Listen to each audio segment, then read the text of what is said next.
Good evening, and welcome to Skep Talk, the monthly speaker series hosted by the Bay Area Skeptics. Before tonight's presentation, a few words about Bay Area Skeptics.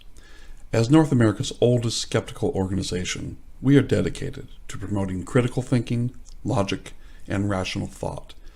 In the 1970s and 80s, scientists such as Carl Sagan and magicians such as James Randi established the scientific skepticism movement out of concern about the popular fondness for pseudoscience and the lack of public science literacy. Scientific skepticism embraces evidence-based civil discourse on health, education, consumer protection, and especially the investigation of extraordinary claims. Using the scientific method, we hope to promote skeptical inquiry to reduce irrational thinking in society. This talk is supported by Bay Area Skeptics members such as you. Please visit us at baskeptics.org or join us on Facebook, Twitter, and Meetup. Consider supporting us through convenient monthly donations via Patreon. Patrons receive premiums such as discounts and free t-shirts for our annual Skeptical Conference. But more importantly, members help us make the world just a little more reasonable and rational. And now, tonight's speaker. Good evening. Our speaker tonight is videographer Peter Sinclair, described as the sharpest climate denial debunker on YouTube, and the most important videographer on the planet. Also known as Green Man, Peter hosts the YouTube channel Climate Crock of the Week, which, as you can probably guess, examines claims of climate change deniers and their pseudoscience. Beginning in 2012, he has hosted This Is Not Cool, a weekly video and essay series for Climate Connections, sponsored by the Yale Center for Environmental Communications. Collectively, these productions have millions of views, are used in higher education and university settings around the planet, and have become trusted resources for scientists, educators, students, policymakers, and citizens. Mr. Sinclair has interviewed, worked with, traveled with, and learned from hundreds of the world's leading scientists and engineers. As media director of the Dark Snow Project, an international crowd-funded science communication initiative, Peter has traveled many times to the Greenland ice sheet, embedded with scientific teams. His videos are internationally recognized by experts and have established Peter as a frequent presenter on climate, renewable energy, and science communication. In 2017, the National Center for Science Education awarded him their Friend of the Planet. Peter, welcome to Bay Area Skeptics.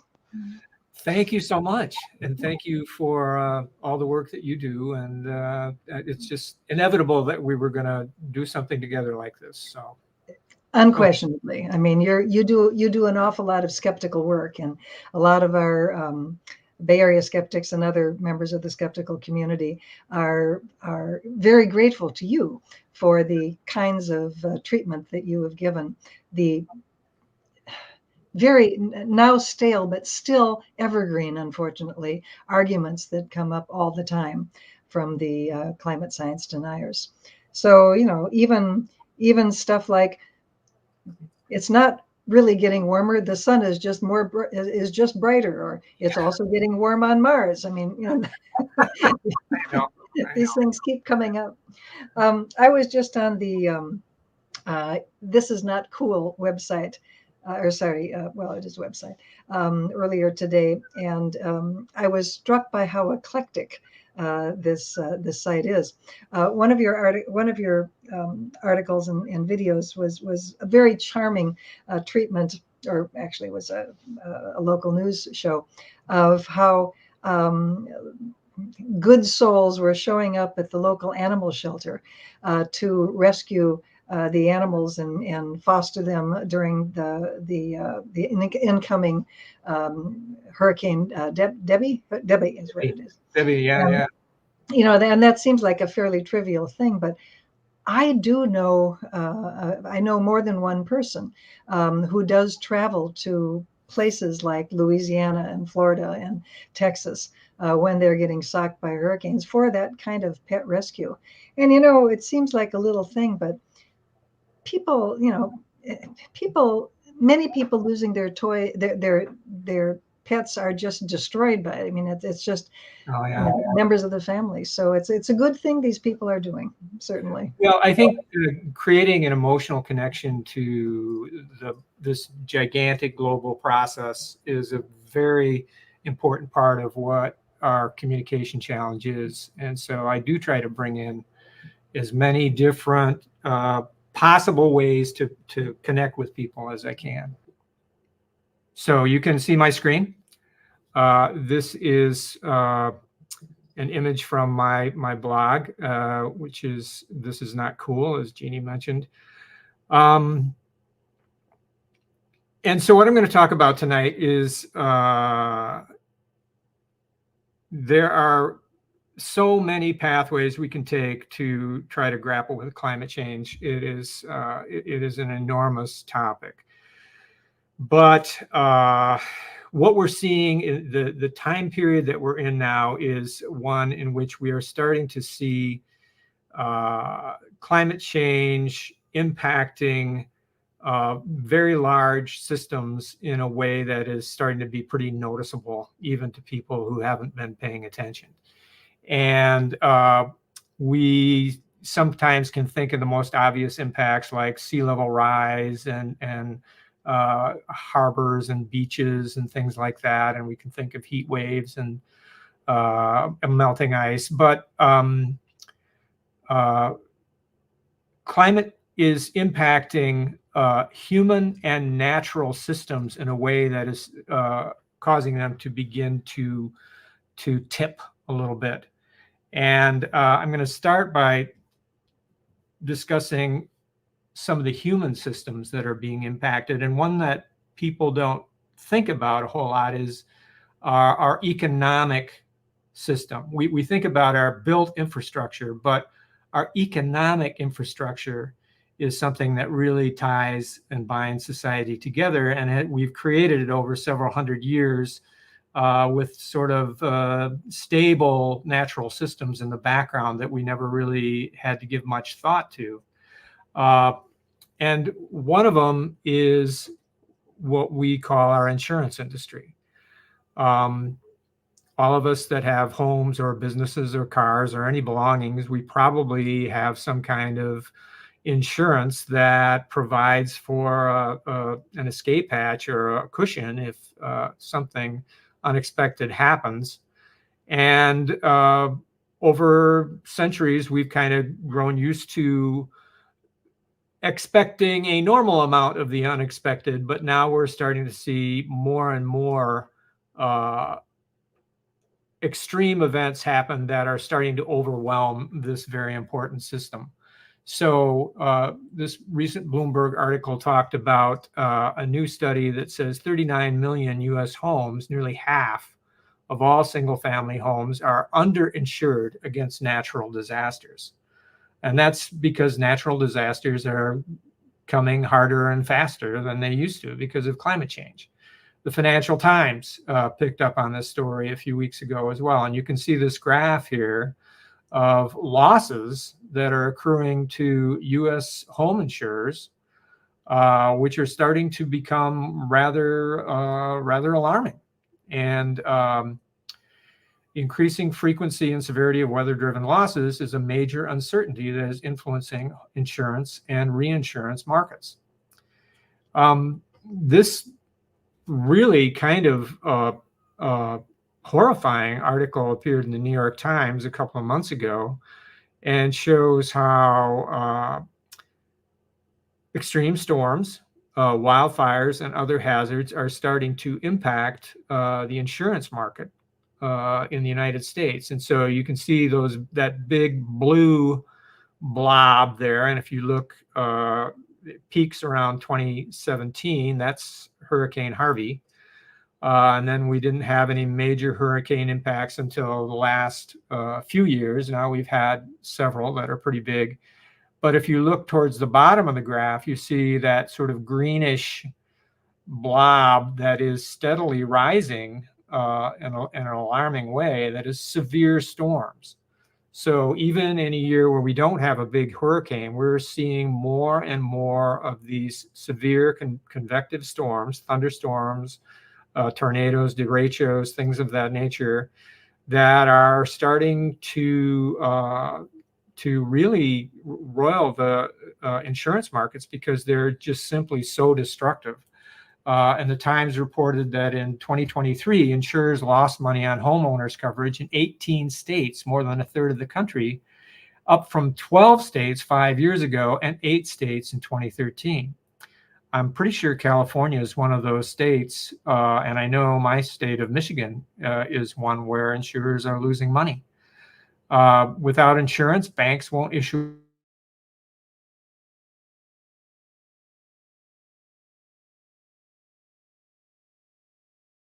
leaving communities with less money for schools, police, and other basic services. So this is a pernicious, corrosive influence on all of our most basic community services, the things that bind our communities together. So this is a really critical issue that is, I think, going to become a major one within the next presidential term. Let's watch this first video, which addresses this issue. You will see an NBC report on this issue, but I have also edited in some local news reports, one of them from Wichita, Kansas, which I hope will illustrate that this is not a California or a Florida problem exclusively. And you will also see some interview footage of a conversation I had with Andrew Dessler, who is one of the world's leading atmospheric scientists and has been a friend and a mentor to me for many years. So go ahead and roll it, Jay.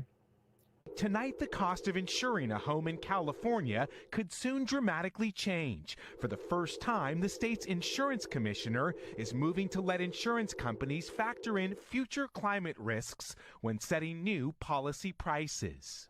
We are truly living in unprecedented times.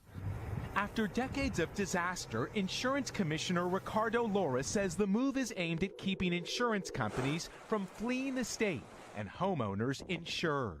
There's no doubt that California is at an insurance crossroads.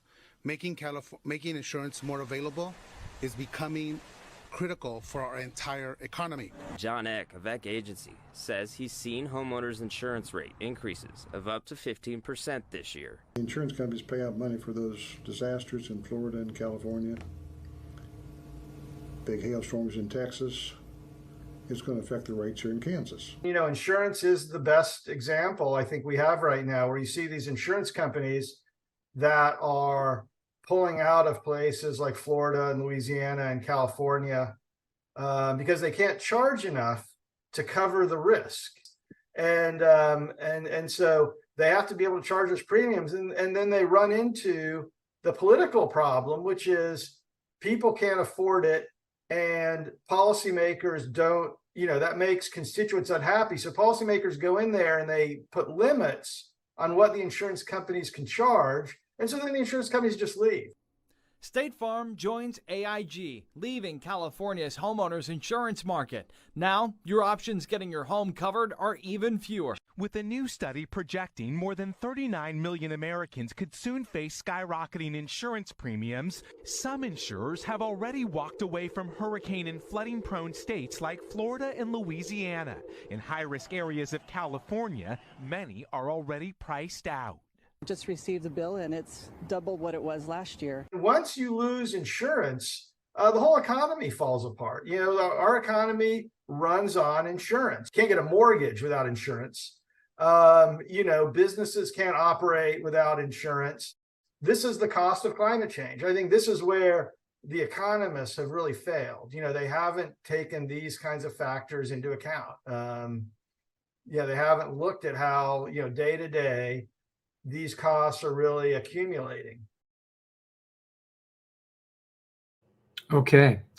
So I've been thinking about this problem for quite a while. And in fact, just totally independently, about 3 years ago, out of the blue, I got a communication from a local insurance agent, very conservative, pillar of the local Republican Party, reached out to me out of the blue and started asking questions about climate change. And since then, we've had a number of conversations.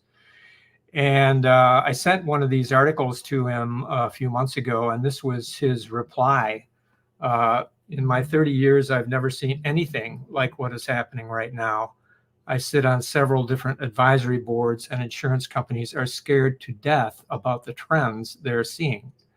You're correct. It's not just coastal areas either, which, by the way, are nearly impossible to insure right now.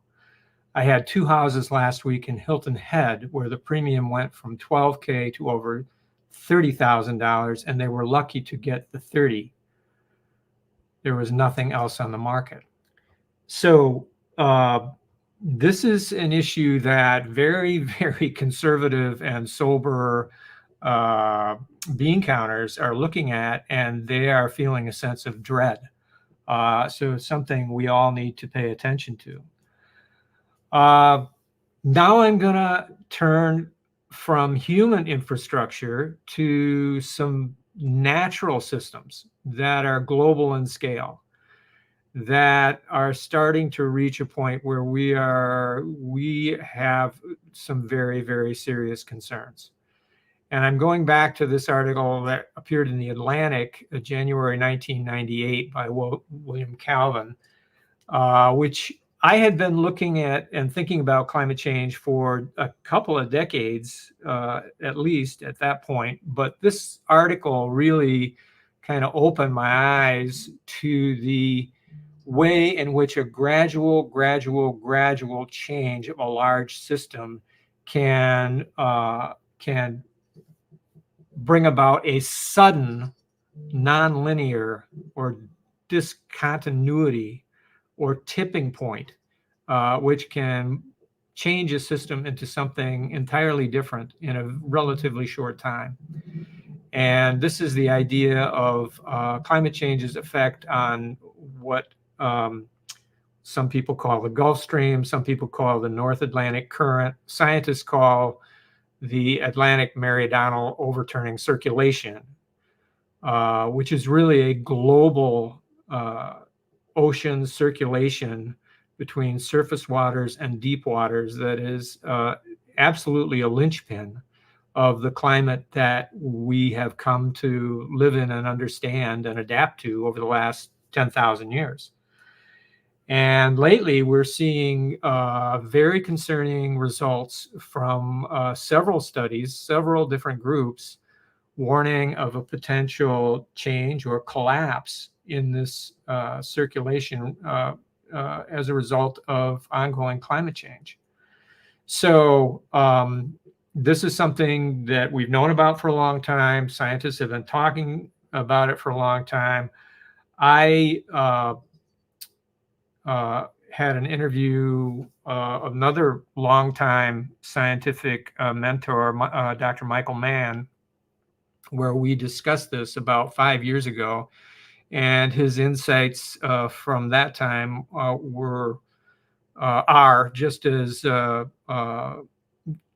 pertinent today as they were 5 years ago. You will see in this video, Dr. Jason Box, who's been a colleague of mine, is part of the Dark Snow Project, and I've been with him a number of times to the Greenland ice sheet. And so he is a very expert in this area as well. So go ahead and roll that, Jay. Do you have time for one more question? Absolutely. Okay. NASA came out with their annual presentation on temperature the other day.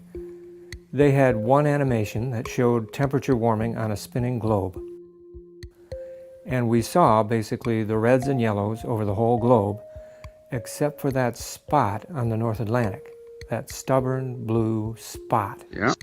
So update us on that.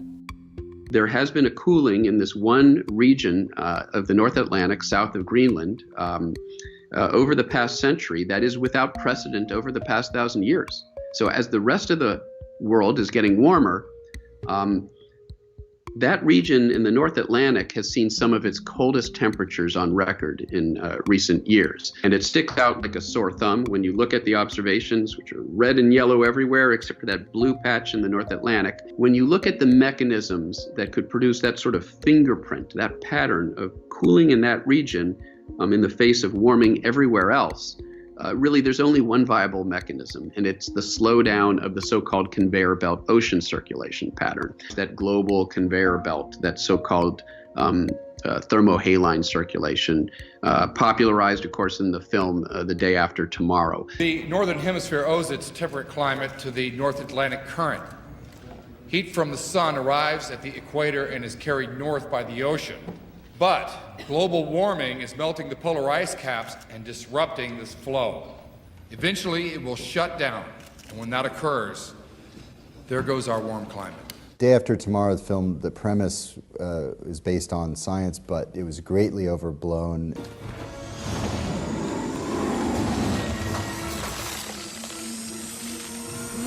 And frustrated a lot of climatologists.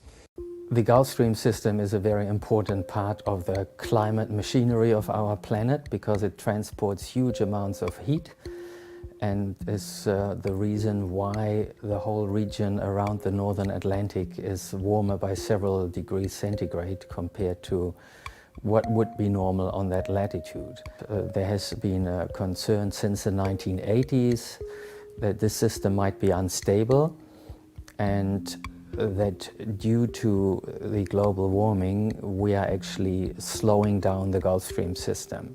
What if what we do now is introducing so much fresh water into the North Atlantic that the North Atlantic current would sort of stop? That would make it terribly cold in Denmark, where I come from, because all of Northern Europe is placed at completely unreasonable latitudes. Just because we have the North Atlantic current, we have remote heating, so to say. If that's going to be switched off, we're getting very, very cold. But still, the Earth could get warmer on average. It's just a distribution problem now. In principle, there's no reason why the Earth could not get warmer, but still Northern Europe and North America could get cold. Still, that area is not large compared to the global area. We are 50 years to 100 years ahead of schedule with the slowdown of this ocean circulation pattern relative to what the models predict. Why might that be true? Well, one of the things that the models also aren't capturing is the rate at which we are losing ice from the ice sheets, the West Antarctic ice sheet and the Greenland ice sheet. Greenland melting actually can explain a significant fraction of this freshening of the North Atlantic just south of Greenland.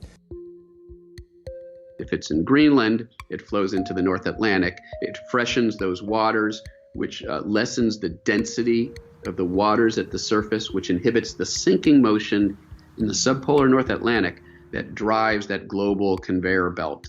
The current depends upon a delicate balance of salt and fresh water. We all know that. Yes, but no one has taken into account how much fresh water has been dumped into the ocean because of melting polar ice. I think we've hit a critical desalinization point. The critics say there's uncertainty, and uncertainty is a reason we shouldn't act on this problem, when in fact, the uncertainty has in general broken against us. As we learn more, as we get better observations, we're seeing that things are happening sooner than we expected, faster than the models predicted, and sometimes there are unforeseen consequences. The fact that the Greenland ice sheet is losing ice through melt into the North Atlantic earlier than the models suggested it would means that you're freshening the North Atlantic earlier than the models suggested it would, which means you're slowing down that ocean circulation pattern earlier than the models suggested we would. So once again, the more observations we get, the more sophisticated our models become, the more we're learning that things can happen faster and with a greater magnitude than we had predicted just years ago.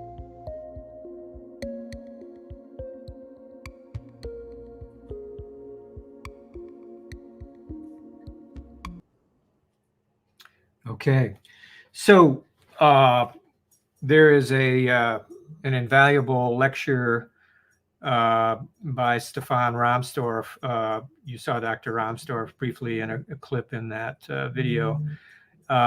You can access this lecture on YouTube if you Google his name. But one of the images that he presents in that is this map of the globe, envisioning a world with double the CO2, double of pre-industrial CO2.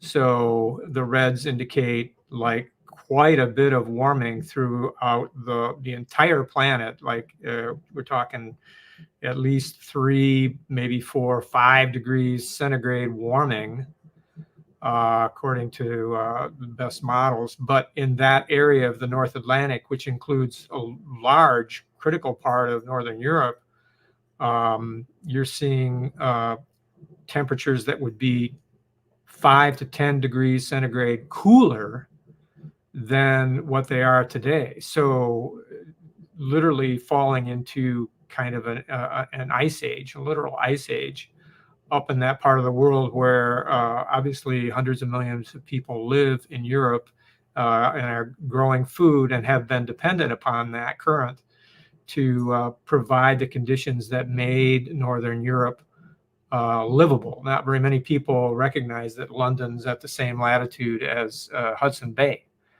And so therefore, that current is an absolutely critical part of the global climate that we've gotten used to. And it also does a number of other things. It stabilizes the Brazilian rainforest, and it feeds oxygen from surface waters down into deep waters of the ocean. So the number of knock-on effects that could proceed from a sudden shutdown of this current are just unimaginable.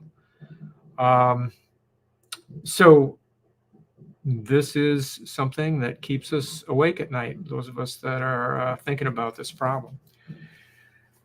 So leaving that in your lap, I'm going to move on to the possibilities for change and the possibilities for solving this problem, or at least moving in the right direction. And for the last 5 or 6 years or so, 7 years, a big part of my work, probably now the major part of my work, is communicating and supporting the development of clean energy and the clean energy transition across the Midwest. And if we don't do this in the American Midwest, it's not going to get done, because it is we've got the resources. We should have the globally leading technology. We have lacked up until this point the will to do it, but it's starting to happen. We have an enormous resource of both sun and wind across the Midwest. You folks in California are doing a good job. Keep it up. Texas is doing a pretty good job. Now we're trying to get some of the laggard states, like my own state of Michigan, to move forward on this. Now, one of the big problems that we've had is that the fossil fuel industry has recognized that this is a threat, and they have subtly and in some cases not so subtly manipulated pushback and misinformation about the energy transition and about clean energy. And so I've spent a lot of time in very, very rural areas, because rural areas are where wind turbines and solar farms are going to be built, talking to the actual farmers and landowners who want to see this kind of development, because they literally see it as something that can save their agricultural communities, save their farms, keep their farms in the family, and save the way of life that they've had for generations. So I'm going to show you the results of some of the interviews that I've done here. This video, you will meet several folks that are farmers and landowners in nearby Montcalm County, Michigan, talking about the kind of harassment, abuse, and even physical threats that are coming at them simply because they desire to site wind turbines or solar farms on their land. So go ahead and roll that, Jay. Organizers that come in that are totally invested in the destruction of wind and solar and the destruction of local communities that might support it. These either national groups or state level groups that come in and help these advocates organize, and they have a template. All the signs that they put up on the roadside and all the websites look the same, and they're the same stock photos of a wind turbine on fire that have been used hundreds and hundreds of times over. If you look at the things that are being presented on our community, you'll see those same exact tactics, whether it's in Ohio or Indiana or wherever you're talking about. Same exact information being shared Facebook to Facebook, same stuff being shared at township meetings. That's the scary part. I honestly don't think that the neighborhood people thought this up by themselves. I said right from the start that you guys are being coached. Somebody smarter than them is behind all this to put all this together. Knowing these people, they're not the sharpest tools in the shed. So a lot of the stuff that they ask, you like, where'd you hear that from? Or how do you know that? Or, you know, they're being coached. I'd been on that Palace Planning Commission for the 20 years or whatever. We had never had an issue such as this come to be. And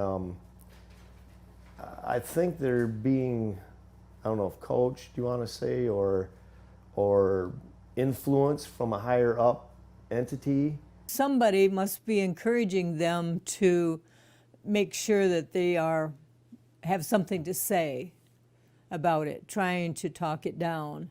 And they have this set piece where they come in and they tell these groups that they have to overwhelm the townships with emotion and flash mobs and near riots and yelling and screaming and intimidating local elected officials, intimidating farmers, intimidating anyone who stands up for property rights and stands up for what we believe might be the future.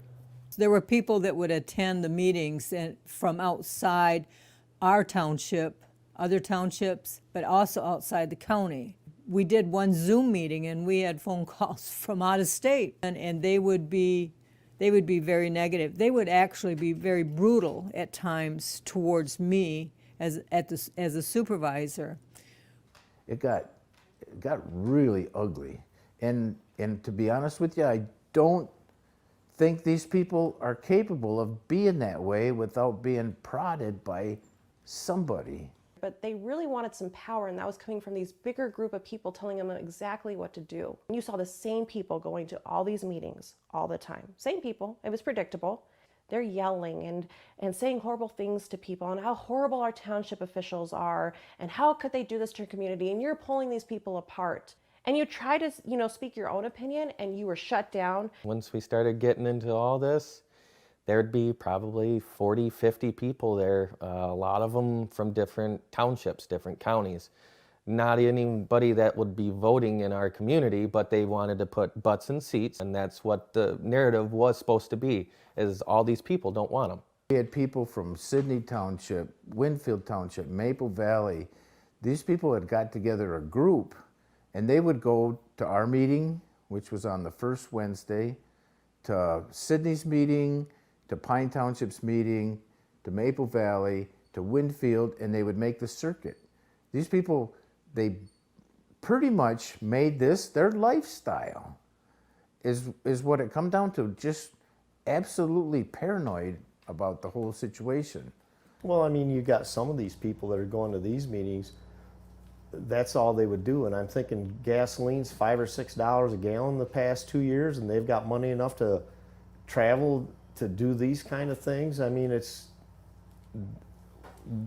why wouldn't they spend their money doing something better than that, They would actually bring popcorn to our meetings. They were trying to make the whole thing look like a giant-sized joke, is what they were trying to do. And they did a pretty good job of it. I mean, obviously they're very organized. Obviously somebody is telling them what to do. Some of these people, before all this went on, were were friends of mine. And honestly, they would have never thought of this stuff by themselves.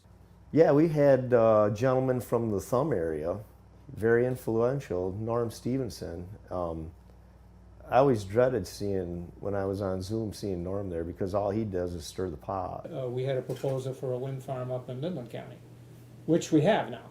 But I went to a meeting in one of the townships, and I know, I'm a lifelong Midlander. I know my people pretty well. You know? And there was a room full of people. I don't know who these people are. And you didn't know any of them. Yeah. Right, right. Yeah. And they would come, they would disturb the meeting. I mean, literally, they would be pounding on the floor or on the cabinets that were next to them just to make noise, you know, and basically, if anyone responded, it was more that they wanted to argue with you about it and get you all riled up, so you would be mad and you would say things you shouldn't say. But there's got to be something back there somewheres when people that you knew, friends and neighbors, turn into like a cult type situation. And maybe I'm not going to say that I'm 100% right, but it was very, very strange. And these anti-groups are overwhelmingly, have overwhelming numbers when they come to a little township. They've got deep pockets. I mean, they'll spend $5,000 or $10,000 on a local township election. Those people come into these rural communities and tear them apart and leave. That's real. Let's go to video 4. This is a short interview with another farmer, Mike Cockrell, who will just explain what the benefits are for a farmer to get solar on part of his land. What's the advantage for a farmer to have solar on his land? Well, for me, it's really a no-brainer. Like I said, I'm fourth generation, and you know, my great-grandparents, my grandparents, my parents, and my wife and I have worked pretty hard for this land, and I don't want to sell it. And this was a way for me to keep part of the farm in farming and get a better income and a steady income, you know, that would not be related to the weather or to politics or anything else, or markets, or what happens in the other side of the world would not affect me on this portion of the farm with solar. So it was a really good thing for us. For the most part, it was really not a better deal than a good year on the farm. But the problem is with farming, it's not every year is a good year.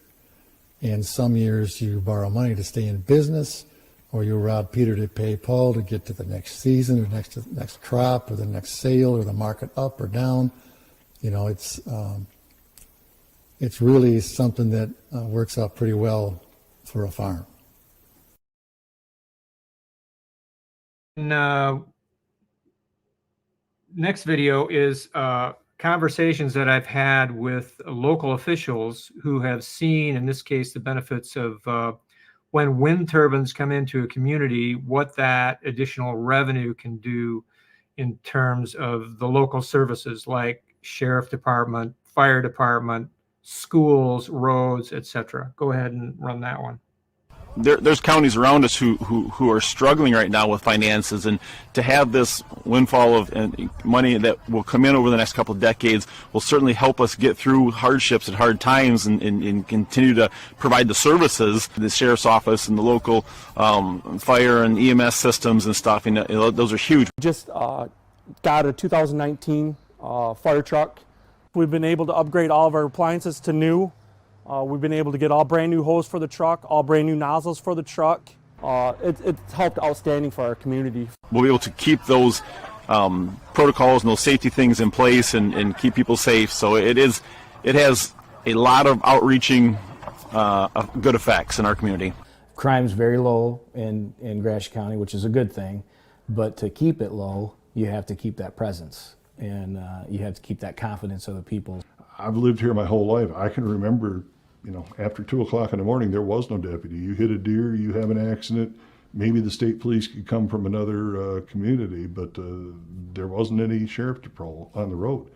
That's all changed today, and that's primarily because of tax base. I mean, that's really what it revolves around. We were down to one patrol in the county in 09, 08, 09, 10, and 11. And they're always the first to go. They're always the first ones that have to take a pay cut. You know, police, fire, and rescue, for some reason, they're always the first ones that have to take the pay cut. And unfortunately, we were looking at that in 09 and 08, 09, and 10.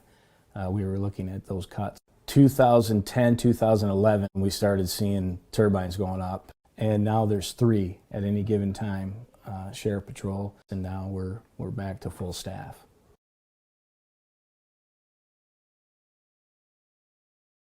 Here, which takes an entirely different look at the benefits. And this is, you'll start with a soil scientist here from the University of Minnesota and talking about the benefits of when you put solar on farmland, you take that soil out of the intense agricultural production and you begin to see benefits in terms of the soil regenerating as well as the aquifers and the quality of water that runs off, et cetera. So go ahead and run that one. There's a lot of interest in siting utility scale solar farms in drinking water source management areas where there's a history of nitrate leaching and pesticide leaching to groundwater. So by taking that land out of row cropping and putting it into pollinator-friendly habitat really helps to reduce the risk for polluting groundwater. We're not adding fertilizers and pesticides anymore. We talked extensively about this around the solar panels. They wanted to plant legumes that were pollinators, good for bees, good you know, for all of the trees, the birds, and so forth in the area. We live in the Lake Erie River Basin, and if anybody follows the news, Lake Erie has a lot of algae blooms and stuff that is blamed on the fertilizers and the chemicals from the farm runoff. They would plant natural pollinators and stuff, so if they need to spray something, which I don't know why they would necessarily, but it would be far less than what the farmer sprays on an average year. By not tilling the land, by allowing it to sit idle, is going to restore it.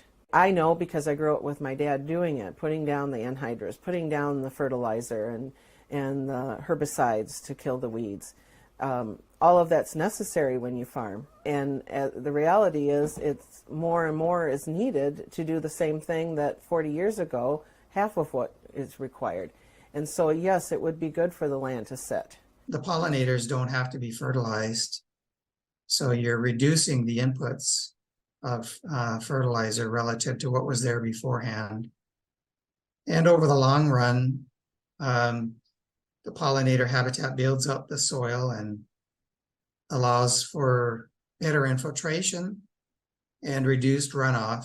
Because when you put solar down, you do proper vegetation management, that perennial vegetation that they maintain on the solar panels, that's going to hold that land in place, prevent the runoff and all the issues that come with our dominant agricultural system. We've had generations of family that's farmed in this area.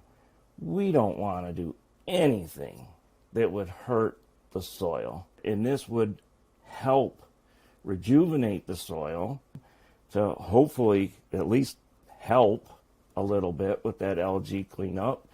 The pollinators, it's been proven that the farms around the solar fields or where there's pollinators have actually produced a better yield because of the pollinators. So there's many benefits if you look at it from a farming aspect.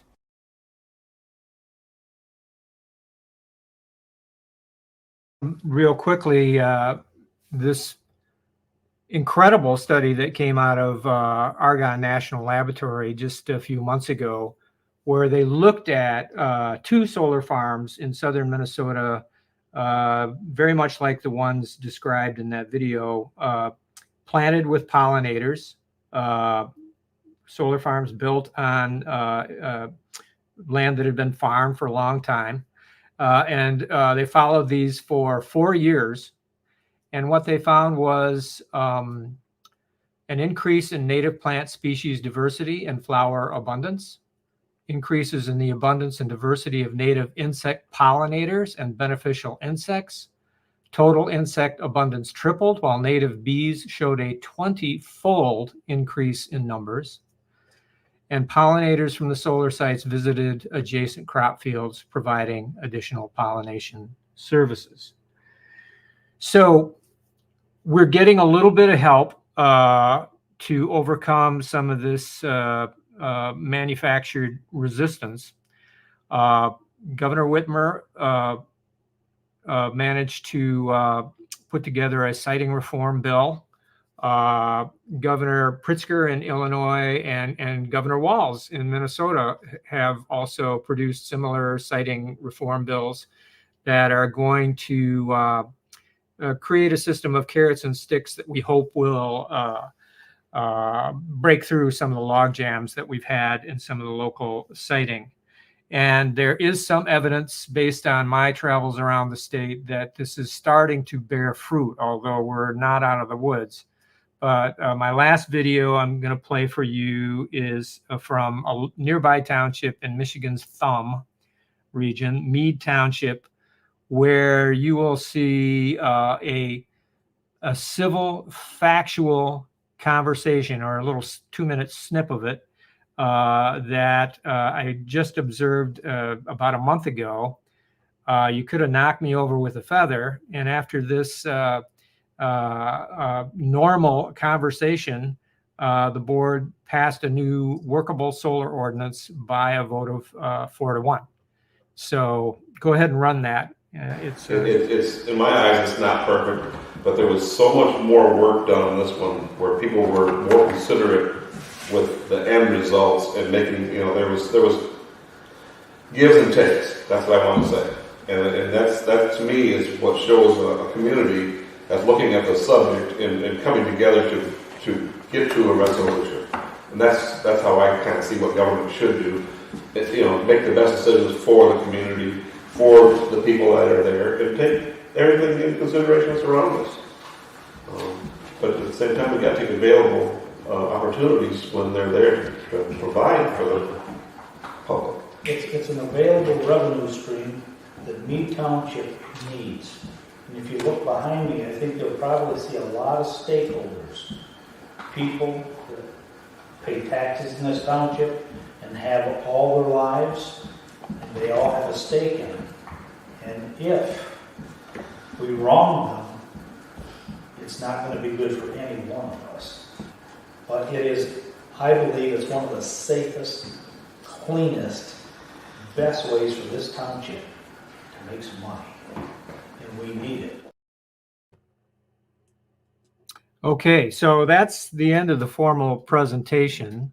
I could go on for hours, obviously, but I'm going to direct you to a couple of resources, sun101.org and wind101.info, where I have placed a lot of videos like this and many more, as well as links to information about both solar and wind energy. If you want to check out my blog, This Is Not Cool, it is thinc.blog.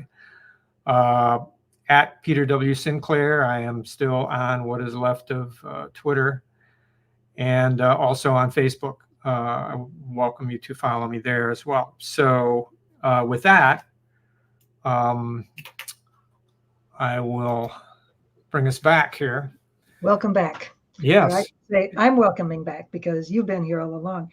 Thank you, Peter. That was really interesting. I loved your documentation, so to speak, of people in Michigan, Wisconsin, Kansas.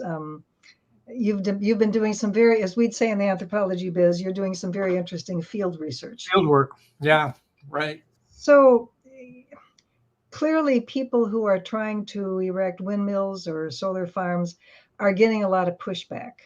And they are very suspicious because the people pushing back tend to be from out of the community, from adjacent communities, or even further away.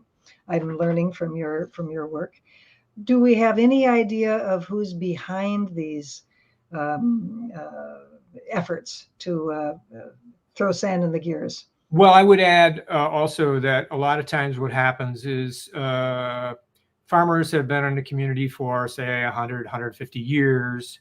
Somebody moves in and gets an acre, you know, and regards their new country farm. They're suddenly farmers. They're suddenly, yeah, they're, you know, it's green acres, and they regard the view of the farmer's field across the street as like something that they own. Oh. And so then suddenly they take offense when the farmer says, well, it would really help me if I could put a wind turbine up there. And sometimes these people, in fact, oftentimes these people will come to outnumber the farmers in a community. And so even though it's an agricultural area and, you know, solar and wind are accepted legal uses of agricultural land, you get these communities that will be kind of stampeded into passing ordinances that block the farmers from using their land, and it's very often it's putting farms at risk. So the very lifestyle, the views, the wildlife, the agricultural community that people claim to love is at risk, because if the farmer can't stay in business, then he's going to sell off to a developer, and then what you have is sprawl. And that is, you know, across the upper Midwest, by far the biggest threat to farmland and keeping agricultural land in production and viable, which is something we really got to think about. And it's one of my biggest motivations for pursuing this work, actually. No, absolutely. I have also encountered stories and articles about farmers who wanted to put up maybe one windmill, but, you know, and from that windmill, they were able to be financially stable enough that they could continue farming.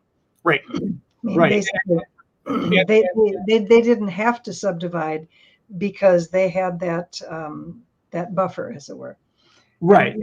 The fellow who you interviewed, who talked about, well, you know, you got to borrow for against next year's crop if it's just to make sure that you can get a crop in. And yes, farming is a very tenuous kind of occupation, unless, of course, you're a huge mega farm and you're owned by a big corporation. But these are all the kind of family farmers that we at least talk a good game at wanting to preserve.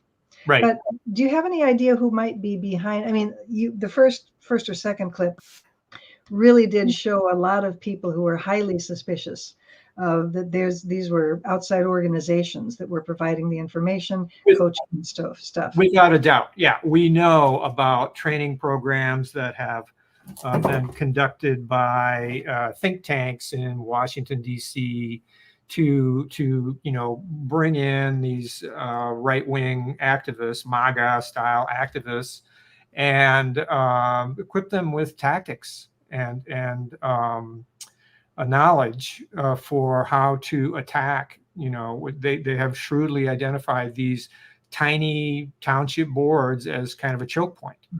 Yeah. And they're vulnerable because these are guys that, you know, they've been doing these meetings for 5, 10, 20 years, and never more than 6 people show up, but suddenly generally sleepy affairs. Right. Suddenly you get 30 people in a room and they're all mad at you, and some of them are even threatening you. And I've been in rooms where people are packing guns, you know, and shouting, and it's intimidating, you know. And so I've you know, in some of the places recently where I have seen very courageous boards come up with workable clean energy ordinances, just the simple courage of that act has brought me nearly to tears just to watch it, because that is not easy stuff. But then we have this really global fossil fuel misinformation campaign, and everything that was developed around climate change denial has kind of moved into the solutions denial space. And I'll make a sort of a fun fact connection. There's a network of these so-called think tanks that are funded by the fossil fuel industry. One of them, one of very influential one, is the Texas Public Policy Foundation. There's one right here in my town called the Mackinac Center, but the Texas Public Policy Foundation, the guy that used to run that a few years ago, Kevin Roberts, is now head of the Heritage Foundation, which is the architect of the Project 2025, which is if you read it, and if you read if you are knowledgeable about what some of the policy implications are, it is a fossil fuel inspired document to keep us tethered to oil, gas, and coal forever.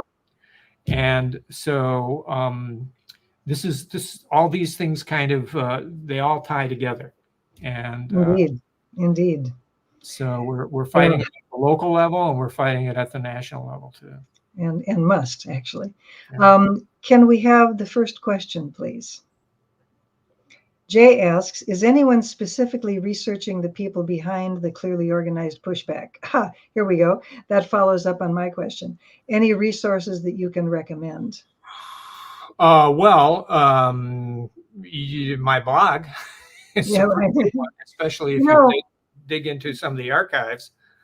This is not cool, thinc.blog, because I do name some names and go into this. There is there are a number of other researchers around the Midwest that are looking into this and digging in, and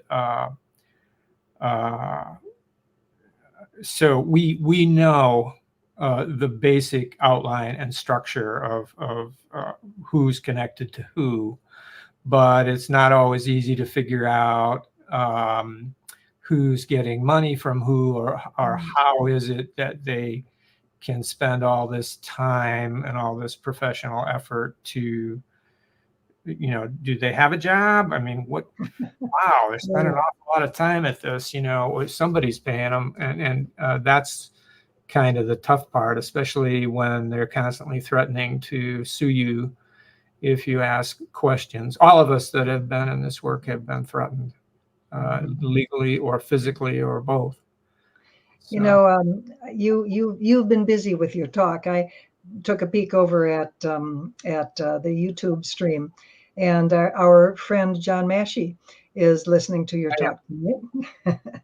And this sounds like a job for John Massey, to tell you the truth. He's awfully good at ferreting out especially the financial relationships. So John, we got a new job for you. If you have already been working on this, send us a little something in the chat, and we'll let people know. Is there another question, Jay?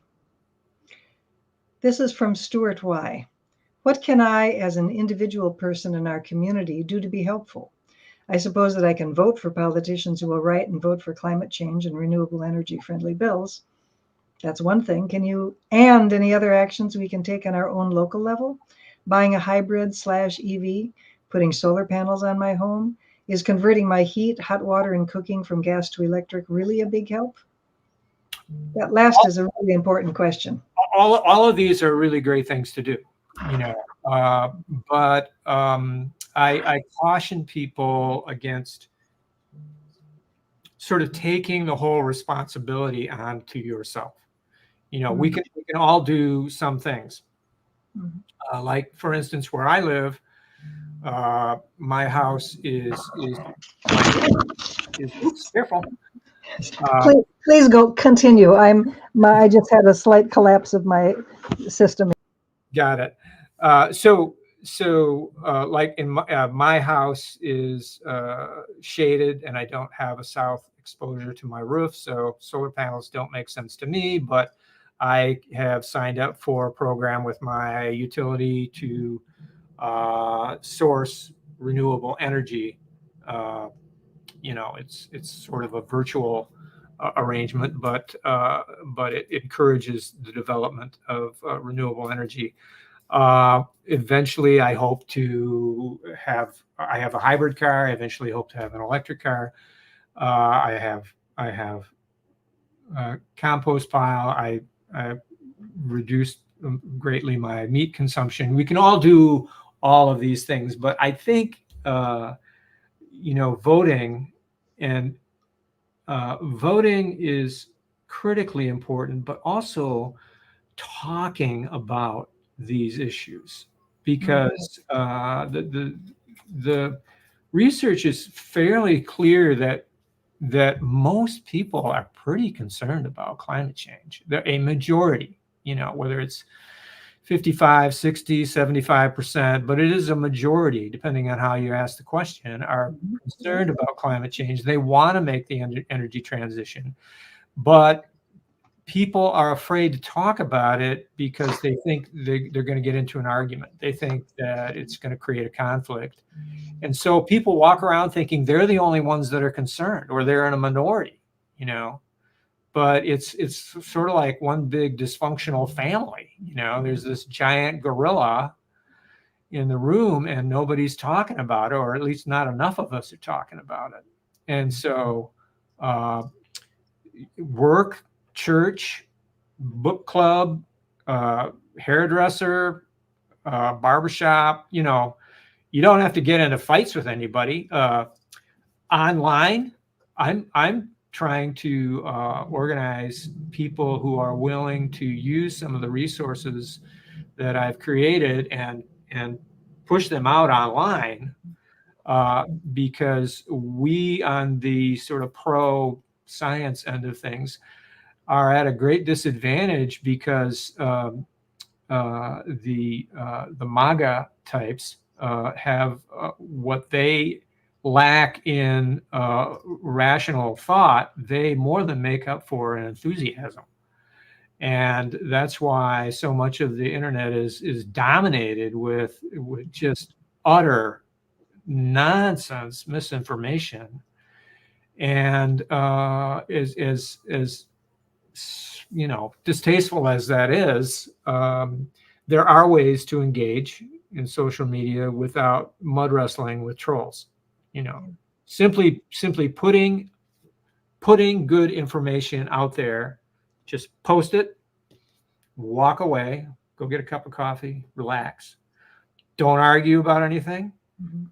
Come back a day or two later, post something else. And that's what sun101.org and win101.info are meant to provide, is those resources, so that people will always have something that they can share, and that is factual and credible, from credible sources. So. And I would also add to your list, don't forget AM talk radio. You can reach a surprising number of people in these local call-in radio shows. And, if you have access to that, there are fewer and fewer of those. They do exist, and I've got one near me where I've been on there now for a full hour, for half a dozen times, because they're very conservative, but they know that I bring the facts, and they like that, So writing items in your local newspaper, whether it's a daily, a weekly, whatever it might be. There still are newspapers.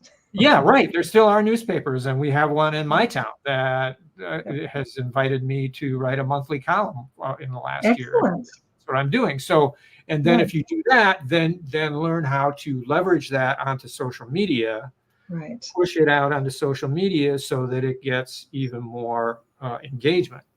And so all of these things, there's something for everybody to do. Mm-hmm.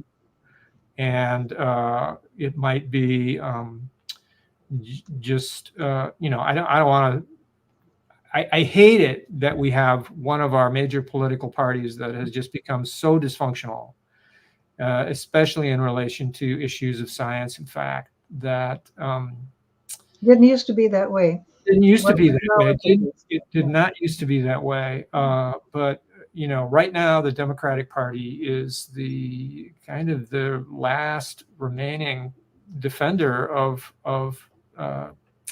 consensus reality, I guess. You know, and so we need to kind of support them and not get involved in the circular firing squads and the squabbles that have hobbled us in the past. Yeah. And just to remind people, I think your point is very correct.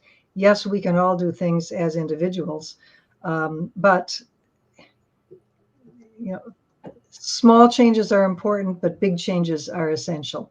And working for those bigger changes through your communities, through the electoral, voting and so forth, is essential to get the job done. It's important to know. It's important to know that this whole thing about my personal carbon footprint, you know, that was invented by oil companies as a talking point. It was invented by British Petroleum, you know, and the idea is it's not us, it's not the big corporations, it's you guys, really. You know, you should, you know, you really got to look at, you know, gaslighting. Yeah, right. So you know, the fact is, we need action at a societal level. This is a huge, heavy lift that we all have to be part of, and we need to support leaders that will make the policy changes that we really need. We really needed a policy change here in Michigan. It is. Illinois, Minnesota, we got them, and now we're making some progress. And But we have to get rid of some policies like they're instituting in places like Florida, and I believe Texas also, that are starting to make it less profitable, less viable for individuals to use, say, rooftop solar, which is which we all understand.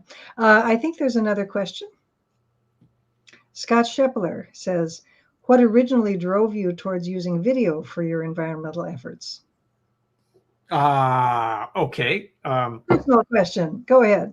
Well, I was invited back in 2007 to participate in a training with Al Gore and some high-level climate scientists.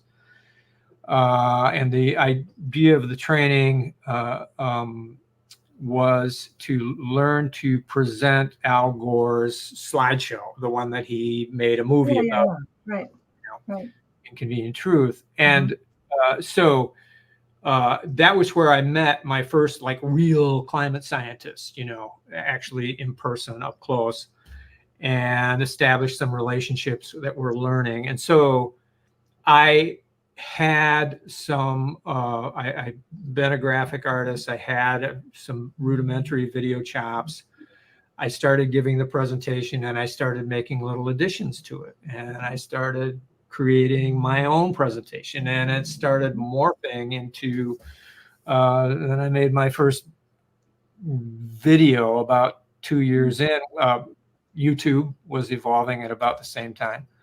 And I just I started putting up these YouTubes, and after a year or two, I was getting a following, and I didn't know who it was until I came out to San Francisco to the American Geophysical Union conference in 2011 for the first time, and suddenly all these scientists out there knew who I was. I think that's where I met you. I think so, yeah, and I was utterly flabbergasted. But it's okay, so you're the ones, you know. And Yeah, so it was a good feeling, I'll bet. yeah, it was really validating. And so through that process, I've connected with scientists literally from all over the world, and was invited to produce a monthly video for Yale University, which I did for a dozen years. Yeah. And so all of that process has been, a major learning curve for me to get up, but also extremely valuable to make all those connections. And there's something to be said about communicating scientific ideas as an everyman, so to speak, because you get across scientific concepts very clearly and simply. It's trust me, I know it's very difficult to simplify and not distort. That's a very difficult thing to do. And you have managed to walk that line very, very successfully, I think, which is why people respect your work. I think we have one more question, Peter. Can you hang in there for one more? Yeah. Have you had any dangerous encounters with these protesters? Well, as I say, I've been threatened. Usually, you don't take it too seriously because these are basically yahoos, but and my advantage is that in most cases I am going to another community where I have these interactions, and then I can leave.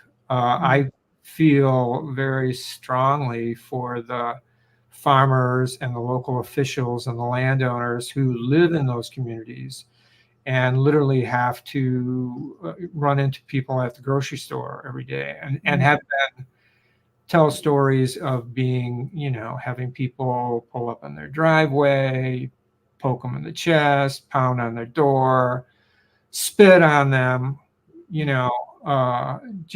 it's just the worst kind of just the worst kind of behavior that we've seen, people given permission to do in the last 8 or 10 years. I mean, one of the You're right. There has been a real coarsening of interactions, and now it's considered okay to go to a school board meeting and as one of your interviewees said, pound on the cabinets next to the chairs and just disrupt the hell out of the place. Yeah, right. Used to be considered good form, as it were. You could vigorously argue your point, but it wasn't considered appropriate to just go in and totally disrupt things. Yeah, I mean, one thing that happened to me early on is one of these leaders, anti-clean energy leaders, came to my county and gave a presentation, and I wrote a letter to the editor of the local paper and just said, hey, this guy has been trained at a fossil fuel funded institute out in Washington, D.C. And if you go to their website, you'll see his name and his picture there. Maybe he's not completely neutral, and it's pretty, it's kind of mild letter to the editor.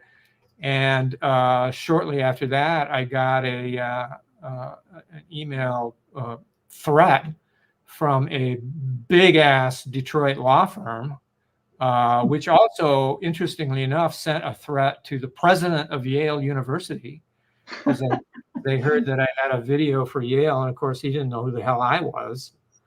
And eventually it, made its way down to my editor, Bud Ward, and he called me and said, "What the hell is going on?" And then when I explained it to him, I explained who was behind it. He said, "Oh yeah, okay. Well, you're pissing off the right people, so." Well, this is as we end. Let me, apropos a couple of questions along these lines. Let me make a plug for the Climate Science Legal Defense Fund, yes. Which is a nonprofit organization that collects money to defend climate scientists when they are sued or threatened by these kinds of, and a great deal of the work is actually done pro bono by the lawyers. I support them. I would encourage people to check them out. Peter, thank you. This was a delight spending an evening with you. And I loved meeting all of those people you spent so much time interviewing. They have good stories and important stories, and I'm glad you're telling them. Thank you so much. Thank you so much for being with us, and maybe we'll get you back in a couple of years with cheerier news. Let's keep our fingers crossed. I'm optimistic. I'm always optimistic. That's the spirit.